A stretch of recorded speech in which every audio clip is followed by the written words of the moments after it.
नमस्कार आप सभी को। मेरा नाम है अशोक वीर यादव एडवोकेट और मैं आप सभी के लिए लीगल एडवाइसर वीडियोस अपलोड करता हूं, जो कि आप सब लोग उसको लाइक करते हैं, पसंद करते हैं, शेयर करते हैं, सब्सक्राइब भी करते हैं। और अब तक अगर आपने इस चैनल को सब्सक्राइब नहीं किया है तो तुरंत करिएगा और दूसरे लोगों तक भी इस जानकारी को शेयर करिएगा। तो बहरहाल आज हम, जैसे आपने थंबनेल देख लिया है, थंबनेल में आपने देखा होगा कि मैं आज टीना डाबी, जो कि एक आईएएस ऑफिसर हैं, उनके अभी रिसेंट में आपने काफ़ी चर्चे में सुना होगा कि वो सेकंड मैरिज कर रही हैं और उन्होंने अब कर भी ली है। और इससे पहले काफ़ी वो चर्चे में रही थी अपने डाइवोर्स के, यानी कि तलाक। जो अतहर हुसैन थे, उनके साथ जो है वो भी एक आईएएस ऑफिसर थे, उनके साथ जो है पहले इनकी शादी हुई थी और अब उसके बाद उनका डाइवोर्स हुआ। और अब 2022 में प्रदीप गावंडे, जो कि खुद एक आईएएस ऑफिसर हैं, उनके साथ इनकी सेकंड मैरिज हुई। अब मैं ये इसलिए बता रहा हूँ, अब क्या है कि अगर ये चाहती तो ये भी अपना जो समय है या फिर अपना जो परिवार है, यानी कि जो ससुराल पक्ष है, उस पर भी बहुत सारे केसेस कर सकती थी, क्योंकि कहीं ना कहीं इनका परिवार भी खराब हुआ। इनका जो जीवन है वो जीवन में एक टर्निंग पॉइंट आया जिस समय इनका जब डाइवोर्स हुआ, तलाक हुआ। तो हर व्यक्ति मतलब ऐसे समय पर जो है वो टूट जाता है कि अब मुझे करना है, क्या करना है या क्या नहीं, क्या करना है क्या नहीं करना है। इस ऐसे समय पर अगर ये देखिए, आजकल कॉमन महिलाएं जो हैं क्या करती हैं कि उनके पति से किसी प्रकार झगड़ा होता है तो वो झगड़े में जो है वो उस घर को छोड़कर अपने मायके चली जाती हैं। और मायके आने के बाद जो है वो अपने पति और पति के परिवार वालों पर बहुत सारे केसेस लगा देती हैं, जैसे कि सेक्शन 498A पर 125 सीआरपीसी और डीवी एक्ट, ऐसे कई प्रकार के जो है। और कुछ लोग घिनौने अपराध भी, मतलब अपने ससुर पर, अपने जेठ पर गलत अपराध भी, ऑफेंस भी उन पर लगा देती हैं, जिसकी वजह से जब वो पूरा परिवार पीड़ित होता है, प्रताड़ित होता है और साथ ही साथ में दोनों का जीवन जो है वो खराब होना शुरू हो जाता है। ये जो मुकदमे हैं, ये जो केसेस हैं, वो काफ़ी साल तक चलते हैं। पहले कभी दोनों परिवारों में मेडिएशन कराया जाता है कि अगर हो सकता है बन जाए बात, लेकिन कहीं ना कहीं बात बन नहीं पाती है। और जब ये जो समय काफ़ी बीत जाता है, कई साल हो जाते हैं, तो उसके बाद उनको समझ में आता है कि अब हमें कुछ करना चाहिए। जहां पर कि हो सकता है कि कभी कभी पत्नी सेकंड मैरिज कर लेती है या फिर पति सेकंड मैरिज कर लेता है। तो अगर पति सेकंड मैरिज कर लेता है तो उसको और केसेस लाद दिए जाते हैं कि और तुम्हें मतलब पीड़ित किया जाएगा। तो ऐसे समय पर देखिए, ये जो एग्जाम्पल जो दिया है इन्होंने, हालांकि मैं किसी के पर्सनल मैटर में, मतलब मुझे कुछ नहीं है करना इसके बारे में, लेकिन फिर भी मैं आपको बता रहा हूँ कि ये जो टीना डाबी हैं, जो कि आईएएस ऑफिसर है, ये भी एक पढ़ी लिखी महिला हैं, जो कि अपने पति से, यानी कि इनका फर्स्ट जो हस्बैंड था, उनसे इन्होंने म्यूचुअली डाइवोर्स लिया। म्यूचुअली मतलब कि दोनों आपसी समझौते से इन्होंने डाइवोर्स लिया। और डाइवोर्स लेने के बाद जो है वो आपसी समझौते से वो अलग हो गए। और उसके बाद जो है इन्होंने सेकंड मैरिज की, जो कि अभी जस्ट प्रदीप गवंडे जो है, जो कि मैं एक आईएएस ऑफिसर हैं, उन्होंने उनके साथ में इन दोनों ने मैरिज की।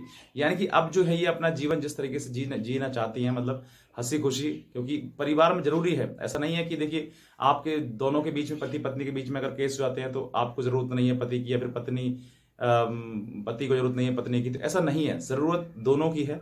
लेकिन कहीं ना कहीं ऐसे चीजें सामने आ जाती हैं, यानी कि ऐसे कुछ कुछ चीजें सामने आ जाती है जिसकी वजह से जो है पति ना ही तो अपनी पत्नी को साथ साथ में रख पाता है और ना पत्नी उसके साथ में रह पाती है।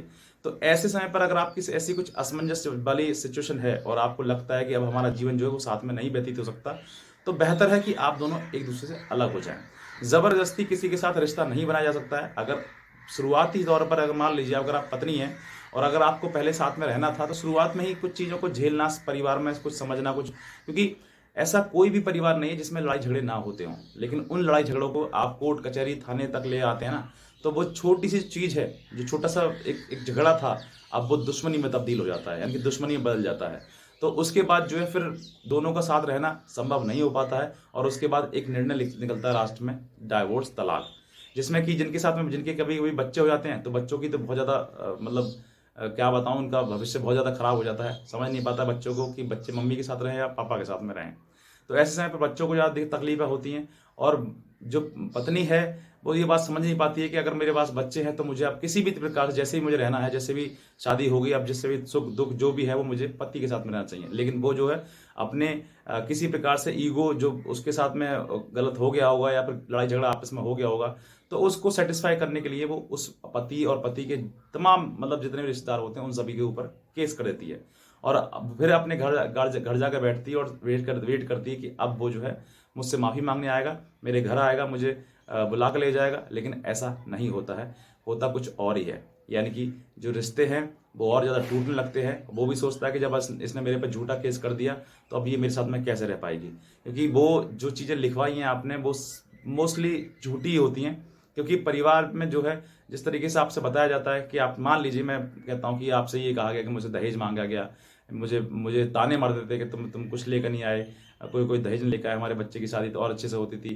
तो ऐसे अगर मान लीजिए ये छोटे मोटे घर में ताने अगर सास या कोई दे रही है, तो ये जो ताने हैं ये आप अगर इस ससुराल को छोड़कर मायके चले जाओगे तो क्या ये ताने खत्म हो जाएंगे? ये ताने आपके लगातार बढ़े रहेंगे और बंद ज़्यादा से ज़्यादा हो जाएंगे।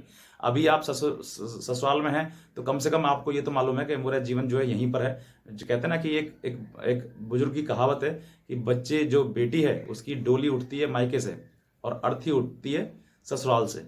ये पुराने लोगों का कहना है, लेकिन आज के समय में जस्ट ऑपोजिट हो रहा है कि ससुराल में क्या तो कुछ होता ही नहीं, ससुराल छोड़ के तो वो मायके आ जाते हैं और मायके से बैठ के जो है वो केस लगाना शुरू कर देती हैं, जो कि बिल्कुल गलत है। और ये जो परंपरा है, ये परंपरा आने वाले टाइम में बहुत ज़्यादा नुकसान होने वाला है और भविष्य में हो सकता है कि पति जो है वो मतलब ये शादी वादी करने से विश्वास ही लोगों का उठ जाए कि शादी करनी भी है, क्योंकि शादी के बाद जो है ये जो दहेज का केस आता है, कोई भी नहीं चाहता है कि मेरे माँ बाप या मेरे परिवार को किसी प्रकार की प्रताड़ना हो, किसी प्रकार से उनसे परेशानी आए। लेकिन कहीं ना कहीं जो पत्नियां हैं वो इतने केस कर देती हैं कि आने वाले टाइम में वो मतलब इसके बारे में सोचना ही बंद करता है कि मुझे उसको उसको अपने घर में लेकर आना है वापस या फिर नहीं लेकर आना है। तो ये जो चीज़ें हैं वो आपको समझ नहीं है। जैसे कि आईएएस ऑफिसर जो टीना डाबी है, उन्होंने निर्णय लिया तो कि मुझे लड़ना नहीं है, यानी कि अगर सोच कर देखिए, अगर यही अपने पति या पति के परिवार पर दसियों मतलब कई प्रकार के केस कर देते हैं उन पर, मुझे दहेज मांगा, मुझे मारा पीटा, ये घर से निकाल दिया, तो सोच कर देखिए कि ये जो चीज़ें हैं वो कितनी बढ़ती। और समय जो इतना इन्होंने बचा लिया, जो कई साल इन्होंने बचा लिए लड़ने से झगड़ने से, वो इनके नहीं बचते और फिर जो है चीज़ें बहुत ज़्यादा बिगड़ जाती। तो यहाँ पर जो है दोनों का जो संबंध है, यानी कि पति पत्नी का संबंध है, वो प्यार का संबंध है। अगर दोनों प्यार से रह सकते हैं तो एक साथ रहें, नहीं रह सकते हैं तो बेहतर है कि वो अलग रहें। कानून में जबरदस्ती झूठे केस डालना, झूठ में किसी की विजय नहीं हुई है आज तक। आप क्या, कोई भी नहीं जीत पाया है। बस ये है कि तुम अपना समय कीमती जो है वो खराब कर लोगे, चाहे वो लड़का हो या फिर लड़की हो। तो ये जो चीज़ें हैं वो मैं आपको बताना चाहता हूँ। बहरहाल एक हमारे तरफ से एक अभियान भी चलाया जा रहा है कि जो मतलब पति पत्नी के आपस में मान लो छोटे मोटे डिस्प्यूट हो गए हैं, झगड़े हो गए हैं और अभी केस वगैरह नहीं हुए हैं और पति पत्नी आपस में साथ में रहना चाहते हैं या फिर अलग रहना चाहते हैं, जो भी है, और हमसे चाहते हैं कि हम उनकी काउंसलिंग करें, तो आप हमसे संपर्क भी कर सकते हैं। हमारे दिए हुए नंबर पर हमें संपर्क भी कर सकता है ताकि हम उनकी फैमिली काउंसलिंग कर सकें और हो सकता है कि एक हमारे प्रयास से आपका परिवार बच जाए, आपका जीवन दोबारा से ठीक हो जाए। तो ये भी हो सकता है। तो अगर आप चाहते हैं कि हम आपकी फैमिली काउंसलिंग करें तो आप हमारे दिए हुए नंबर पर भी हमें संपर्क कर सकते हैं। बाकी बस यही है। और अगर आपको ये वीडियो अच्छा लगा है तो आप इस वीडियो को तुरंत सब्सक्राइब करिएगा नीचे लाल रंग का बटन दबाकर, और दूसरे लोगों तक भी जरूर इस जानकारी को शेयर करिएगा। तो बस मैं इतने कहना चाहूँगा। आज की वीडियो देखने के लिए आप सभी का बहुत बहुत धन्यवाद।